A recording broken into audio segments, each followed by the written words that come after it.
So guys, for the first method, we need to make sure that we actually have Windows Sandbox installed. So we're going to head over to search and type in turn Windows features on or off. Click on it. And now once we're on this, we're going to scroll down till we find Windows Sandbox. You want to tick the box and then click on OK. It's now going to start installing it. If you already had it installed, then you want to untick the box, click on OK, and then you want to tick the box again and then click on OK again, which should then reinstall it for you again. And now after you've installed Windows Sandbox, you just want to restart your PC. So we're going to click on Restart Now. And now once we're back on Windows, we're just going to head over to search and type in Windows Sandbox. You can now open it up, see if that works for you. If that's still not working, then for the second method, we're going to head over to search and type in Services. Click on it. And now once we're on this, we're going to be doing this step for 4 different services.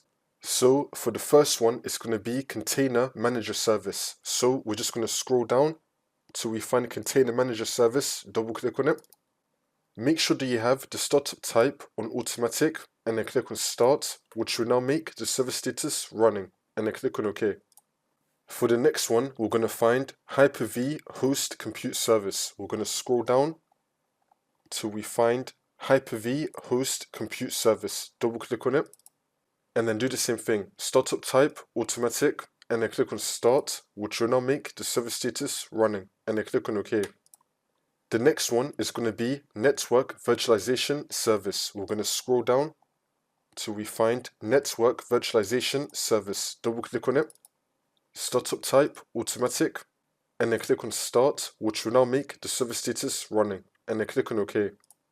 And now for the last one, it's going to be Virtual Disk. So we're going to scroll down till we find Virtual Disk, double click on it, and again, startup type, automatic, and then click on Start, which will now make the service status running, and then click on OK.